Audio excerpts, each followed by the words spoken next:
გზის ხელოვნურად გადაკეტვის საბაბით პროტესტის მონაწილეთა დაკავება გრძელდება დღეს დააკავეს და დღეს 6 დღიანი ადმინისტრაციული პატიმრობა შეუფარდეს მკვლევარ შალვა ყოღუაშვილს. მას გზის გადაკეტვას 27 ოქტომბერს ედავებოდნენ. გადაწყვეტილება მოსამართლე ლელად საგარეიშვილმა მიიღო. ყოღუაშვილს პოლიციის ეკიპაჟმა სახლთან მიაკითხა. სხვა შემთხვევების მსგავსად პოლიციელებმა მას უთხრეს, რომ არ აკავებდნენ, თუმცა აუცილებლად უნდა გახოლოდათ. დღეს დაკავებულთა შორის არიან თამარ ჭუმბურიძე და დავით ჭელიძე. ისინი უკვე თბილისის საქალაქო სასამართლოში არიან გადაყვანილები. ორივე მათგანის საქმეს მოსამართლე მანუჩარ ცაცუა განიხილავს.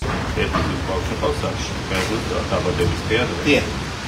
თუ რაღაც გასაგებია გამოყო და ამდენად გამოჩერე გასაგებია. თუ არის შესაძლებლობა.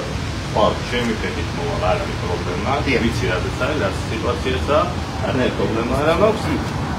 ნებისმიერ ჩამომბარეთ ფულწელივით, მოგიწევთ და ხო, ჩემი ფეთით საღამოს გამოცხადები მე. თუ არის ეს შესაძლებელი, მაგმობერი დაგჭერით.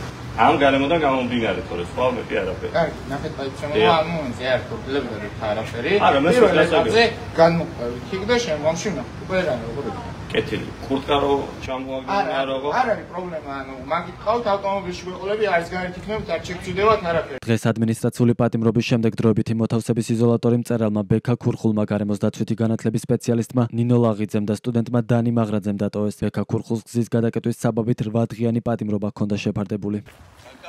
ბექა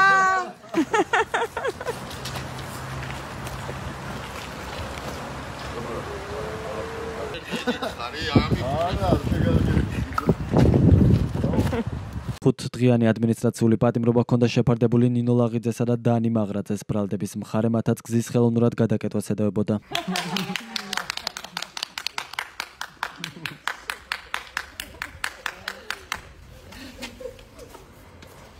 ისეთი სუნიანი ვარ. ქანელი ამათი შხაპის ეს ისეთი სუნიასდი ამათი შხაპის დედაც თორე. როგორ ახალაბა? ეხლა ჯერ სადა ხარ.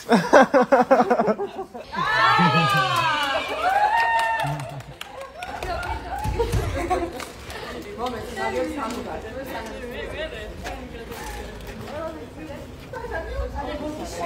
არა, არა. ძონი როსტავა საფალე.